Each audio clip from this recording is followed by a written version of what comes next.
Dito sa kabila, puro building. Yan. Tapos sa kabila naman, puro doon.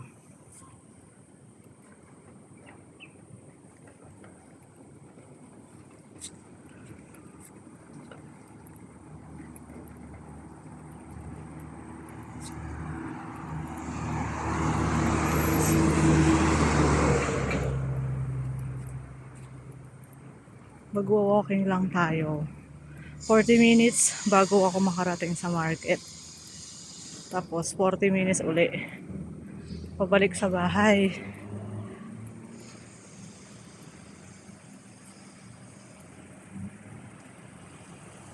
Ang init.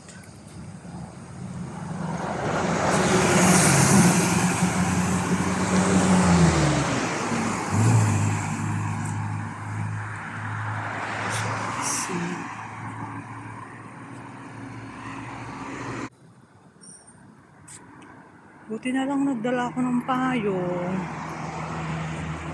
Si Lola kasi gusto niya makatipid. Kunyari, mura doon ng $3. Kunyari, yung isda sa Kaitin. Usually kasi sa Kaitin ako namimili. 20 minutes siya lakadin papunta.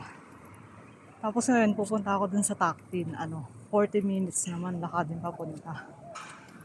Kasi, mura ng konti yung doon yung paninda. Kunyari, yung isda sa kabila, 35. Doon, 28 lang. Or 30, ganun. Kaya lang ang layo. Ay, pasaway si Lola. Tingnan mo, buti nagdala ako ng payong. Ang init pala. Pasaway talaga si Lola. Pero okay na din.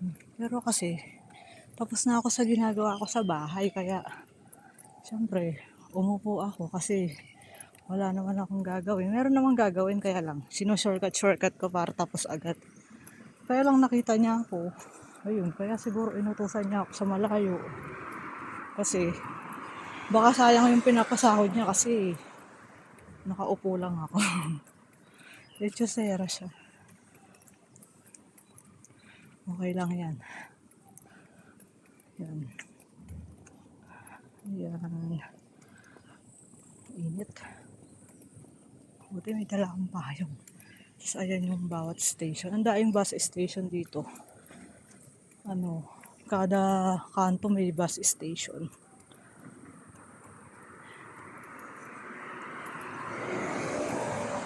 Ito, yung tapunan nila ng basura. Ayan, basura sa ibabaw. Lagyan na ng yosi. Ayan. Tapos ayan. Maganda man sa Hong Kong kasi yung parang balance yung lugar nila. Yung parang kahit marami siyang building, marami ding puno. Ayan Tapos yung kada puno nila, merong bilang kung ilang puno, gano'n siya. Grabe. Pero mabilis naman ako maglakad. Pero ayoko bilisan kasi i-enjoy. Tatagal lang ako maglakad para kunyari malayo yung pupuntahan ko. Pero malayo naman talaga.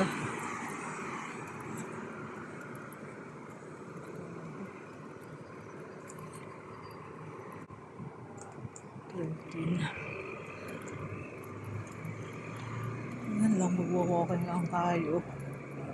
Minsan kasi pag hapon, kami dito, naglalakad ako. Tapos, kasama ko siya, nagtutulak siya ng siya, automatic na kasi yung wheelchair niya. Kaya gala na siya.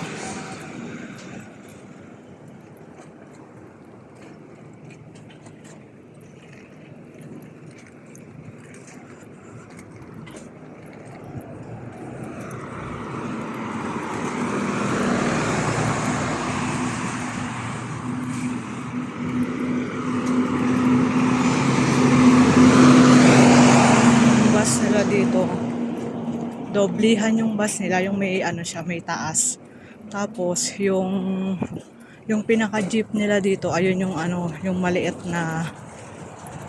na van sa atin. Dito, jeep. Di ba maya't maya may nagdadaan na bus? Pero sa Pilipinas, di ba, ang konti lang ng bus. Parang ikaw talaga pupunta dun sa station.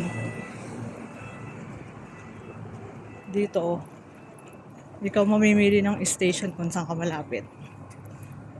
O, di ba?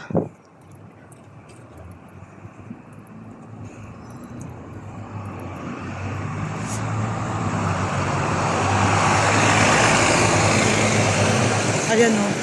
Ayan yung pinaka-jeep nila, yung maliit na ba, ano.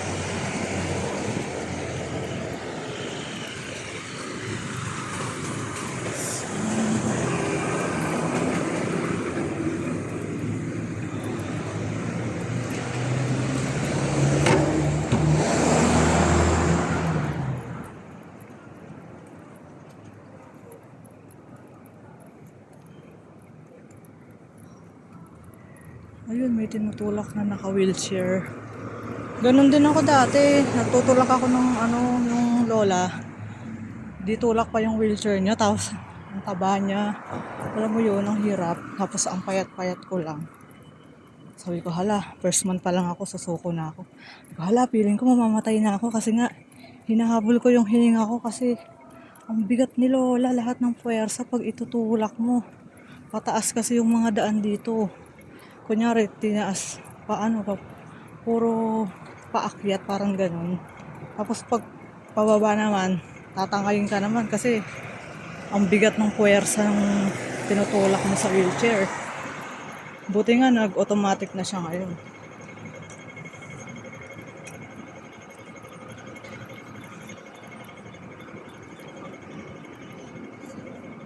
Ayan yung ano nila oh, yung crossroad nila.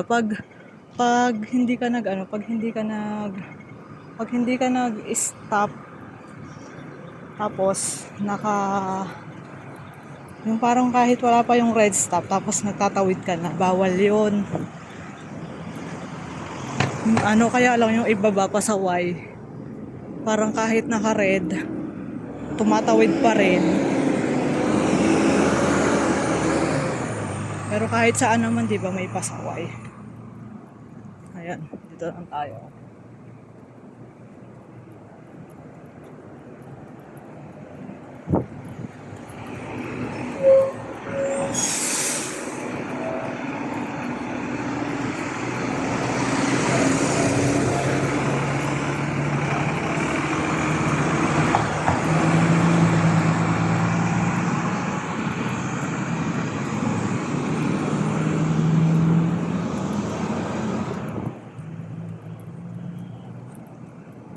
May daan dito, sasakay sa elevator eh. Kaya lang hindi ko kasi kabisado.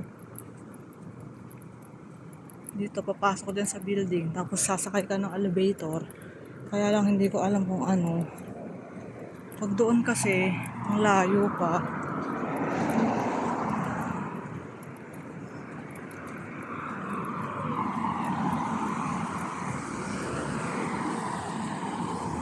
Diba?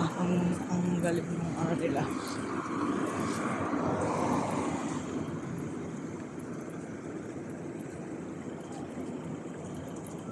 Alam mo, ganyan yung ano nila, yung building sa government. Tignan mo, yung mga sampay nila.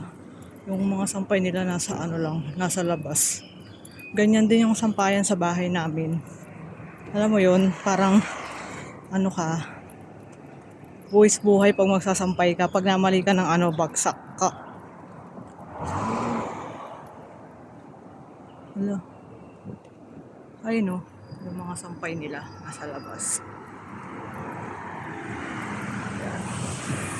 Ganyan yung ano nila.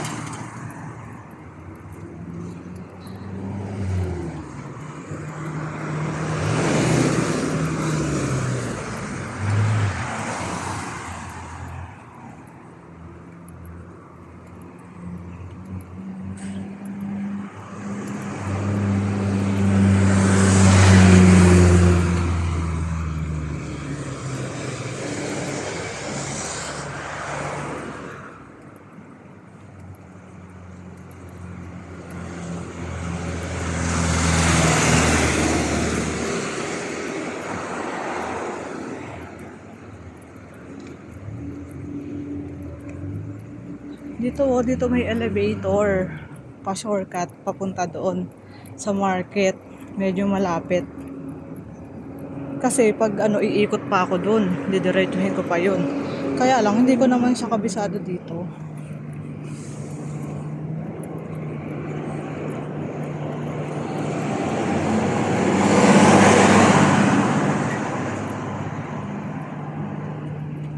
Ako i-try ko kaya.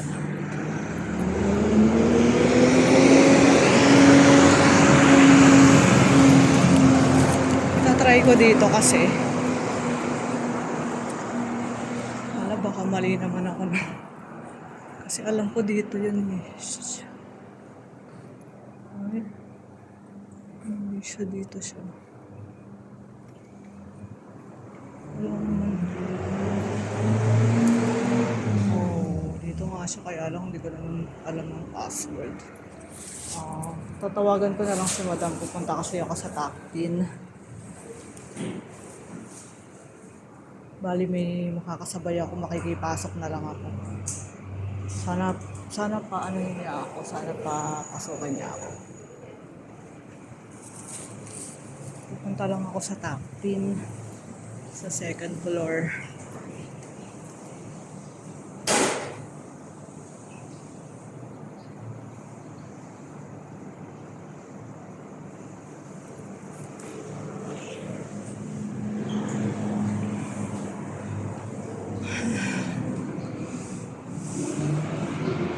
Huwag natin sama yung mukha ni ate. I-edit ko yan mamaya kasi mahirap na baka magkaano.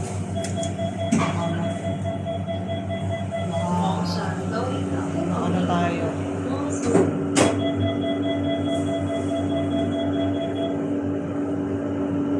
Dapat pala sa ground floor ako. Mali ako.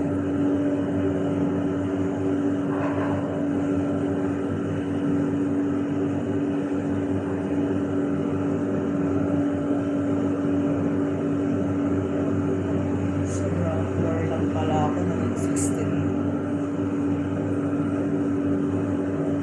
Hindi ako mali.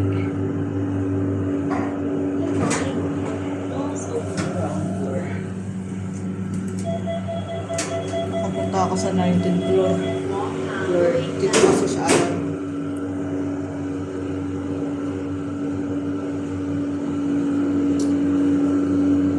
Second pala yun. Pinanggalingan ko pala second.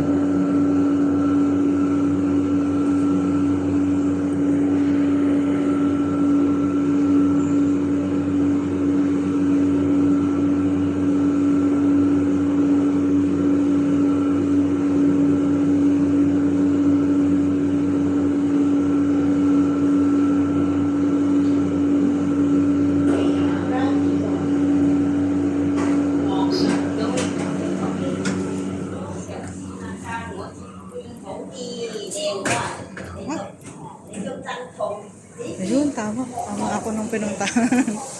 Ang galing-galing ko na.